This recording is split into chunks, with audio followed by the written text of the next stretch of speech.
NBA를 좋아하면서도 자세히는 몰랐던 이슈들을 파헤쳐보는 시간, 인사이드 어바웃 NBA 코너입니다.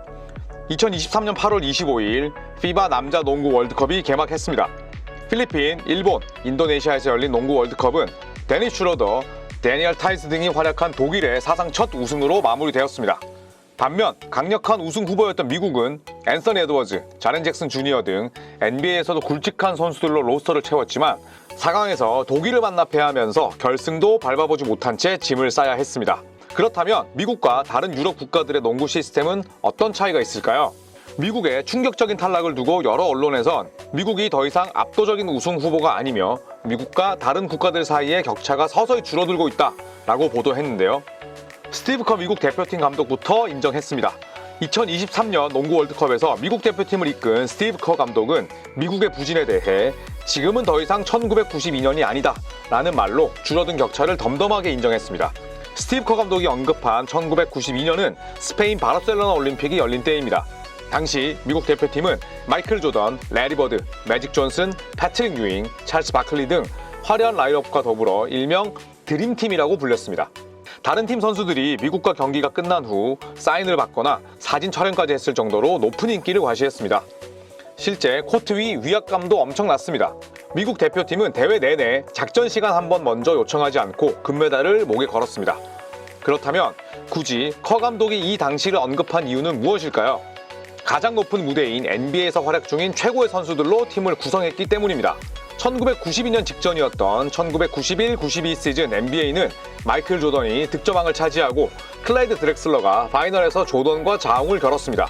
1992년 NBA 파이널에선 6차전까지 가는 접전 끝에 조던이 드렉슬러의 포틀랜드 트레이블레이저스를 꺾고 NBA 2연패를 달성한 바 있습니다.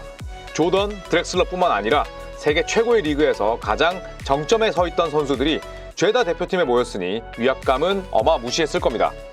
반면 최근 MVP는 누구였는지 살펴볼까요? 지난 2022-23 시즌 MVP는 조엘 엠비드가 주인공이었고 그 전 2년은 니콜라 요키치, 그 이전에는 야니스 아데토쿤보가 2년 연속 MVP를 차지했습니다. 이들 전부 비미국인입니다. 엠비드의 경우 미국 국적을 가지고 있긴 하지만 카메룬에서 어린 시절을 보냈고 같은 국적이자 NBA 선배인 룩 은바 아무테의 농구 캠프를 통해 미국 유학을 왔으니 경우가 다소 다르다고 할 수 있습니다. 즉 순수 미국인으로서 미국의 농구 시스템을 통해 MVP까지 성장한 선수는 2017-18 시즌에 제임스 하든을 제외하곤 현재까지 없는 셈입니다. 30년 전과 달리 NBA를 이끌고 있는 수많은 비미국 선수들이 있습니다. 자연스레 세계와 미국 간 격차가 줄어든 겁니다. 다시 돌아와 독일의 농구 월드컵 우승과 함께 디 차이트라는 신문사가 인터뷰를 진행했습니다. 디 차이트는 1946년부터 지금까지 발행되고 있는 독일의 국민 신문사이며 요즘 같은 모바일 시대에도 자국민 구독자만 200만 명이 넘을 정도로 독일인들에게 가장 널리 얽히고 사랑받는 언론사인데요.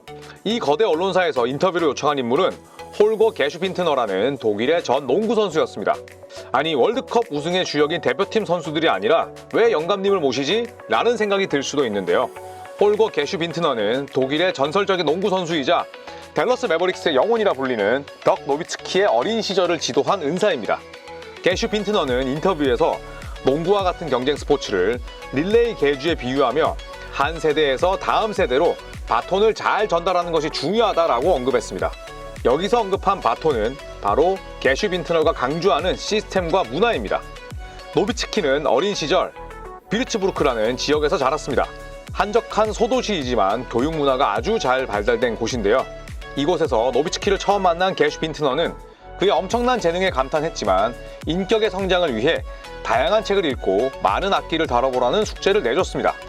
이처럼 게슈빈트너는 농구를 가르치는 데 있어 인격과 팀을 끝없이 강조하면서 여러 선수들을 길러냈습니다. FIBA 소속의 데이비드 하인이라는 기자가 게슈빈트너의 농구 캠프를 다뤄 화제가 된 적이 있습니다. 사무소 이름이 특이했는데 Institute for Applied Nonsense, 해석하면 허튼 소리가 적용된 연구소라 할 수 있습니다.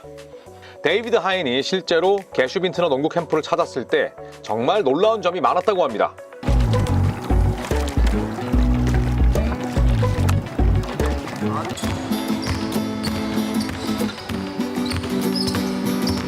농구를 배우러 온 선수들이 다 같이 모여 음악에 맞춰 몸을 풀고 조정 보트에 타서 기다란 강을 완주하는가 하면 리드미컬한 드리블을 배우기 위해 기타를 치고 노래에 맞춰 공을 튕깁니다. 얼핏 보면 우스꽝스럽고 장난 같을 수 있지만 개슈 빈트너는 이 캠프를 통해 소속감과 책임감을 가르치고 배운 내용을 동료와 공유하는 이른바 소통 능력을 강조했습니다. 스포츠 과학은 이미 많이 발전했습니다. 기술, 신체적으로 학습할 수 있는 내용을 알기 이전에 어린 선수들이 농구인으로서 가져야 할 기본 소양을 배우는 것이 매우 중요하다는 겁니다. 실제로 유럽 대부분의 농구 유망주들은 구단의 유스팀에서 활동했습니다. 유럽 축구와 비슷한 형태인데요. 댈러스 매버릭스를 이끌고 있는 루카 돈치치도 고향 슬로베니아의 유니온 올림피아라는 구단에서 처음 농구를 배웠고, 직전 시즌 우승과 파이널 MVP를 차지한 요키치도 세르비아 리그의 메가 바스켓이라는 팀에서 경력을 시작했습니다. 이런 유럽의 유스 시스템에선 선수 개개인의 인품과 성실성을 굉장히 중요하게 여깁니다. 팀 문화에 적응할 수 있는지, 개인적인 문제를 통제할 수 있는지 등에 중점을 둡니다. 루카 돈치치의 아버지인 샤샤 돈치치는 아들이 자국 최고의 유망주라고 칭찬이 쏟아지는 와중에 인터뷰에서 이렇게 이야기했습니다. 루카는 이제 16살입니다. 저는 아들한테 늘 재미있게 놀고 아이처럼 지내라. 돈과 자동차 같은 건 중요하지 않다. 라고 말합니다. 누구 아버지와는 참 대조되는 인터뷰인 것 같습니다. 이처럼 실력뿐만 아니라 외적인 요소를 강조하는 시스템 덕분에 NBA에 진출한 대부분의 유럽 선수들은 사생활 이슈가 딱히 없습니다. 만약 노비츠키가 사생활 논란을 달고 다니는 사고뭉치였다면 지금과 같은 커리어를 쌓을 수 있었을까요? 그런 면에서 노비츠키는 다음 세대, 독일을 넘어 유럽인들에게 훌륭한 방식으로 바톤을 넘긴 사례라고 볼 수가 있습니다. 반면 NBA는 자국 유망주들의 행실 문제로 골머리를 앓는 중입니다. 총기 문제로 징계를 받는가 하면 폭행으로 팀에서 쫓겨나기도 하고, 체중관리, 사생활 등 자기관리 영역에서 문제를 겪는 선수들이 상당히 많습니다. 일부 분석가들은 이런 이슈를 교육의 영역이라고 주장합니다.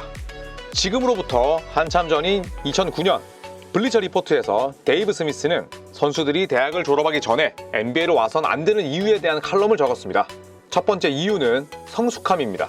그로부터 5년 뒤 2014년 1학년만 마치고 곧바로 NBA 드래프트를 신청하는 원앤던에 대해 켄터키 대학의 존 칼리파리 감독은 대학에서 많은 것들을 배울 수 있다. 돈 때문에 NBA를 선택하는 건 회의적이다. 라고 말했습니다. 사실 이 문제는 꽤 예전부터 미국의 농구 시스템을 알게 모르게 위협했습니다. 유럽에선 구단의 유스클럽이 농구인으로서 팀의 구성원으로서 갖춰야 할 덕목을 가르쳤다면 미국 내에선 공교육 과정 내에 있는 스포츠 클럽이 담당하는 경우가 많습니다. 미국 선수들은 학교 자체를 치열한 경쟁 체제에서 자신을 알리고 더 좋은 곳으로 발돋움하기 위한 수단 정도로만 여긴다는 겁니다. 가뜩이나 다른 리그에서 NBA 직행이 가능하니 학교의 기능을 가볍게 여기는 선수들이 더 많아지고 있습니다. 이를 뒷받침하는 좋은 자료가 있습니다. 미국을 대표하는 농구 팟캐스트인 훅스헤드에서 NBA에 관한 통계를 발표한 적이 있는데요. NBA에 입성한 선수의 60% 정도가 선수 생활이 끝난 후 파산한다고 합니다. 흐름을 보면 그리 이상하지도 않습니다. 경제관념에 대한 교육을 충분히 받지 못했거나 어릴 때부터 선수 생활을 시작한 이들이 은퇴 후에도 한창 때 쓰던 경제 습관을 바꾸기란 어려울 수밖에 없습니다. 그럼에도 불구하고 NBA는 명실공히 세계 최고의 리그로 통합니다. 여전히 날고 기는 농구 유망주들이 미국 무대를 원합니다. 그리고 NBA에는 냉정함과 치열함, 동시에 상상 이상의 경쟁 심리가 존재합니다. 하지만 그 안에서도 선수들 사이엔 유의미한 차이가 나타납니다. 그리고 그 차이는 선수들이 겪는 성장 과정에서부터 드러납니다. 각 나라의 농구 수준, 선수 개개인의 실력, 피바 순위와는 모두 별개로 말입니다. 그런 관점에서 본다면 농구 불모지를 할 수 있는 대한민국도 충분히 할 수 있습니다. 엄연히 말해 현재 한국은 앞서 말씀드렸던 미국보단 유럽의 케이스에 조금 더 가깝습니다. 교육과정, 인격의 성장을 도모하는 환경은 충분한 우리나라에서 농구 시스템을 체계적으로 변화시킬 수 있는 계기만 잘 마련한다면 적어도 지금보다 더 나은 상황이 오지 않을까 하는 기대감이 생깁니다. 농구 인사이드가 준비한 내용은 여기까지입니다. 평소 농구에 대해 궁금하신 게 있다면 댓글로 남겨주세요. 최대한 많이 제작해보도록 하겠습니다. 고맙습니다.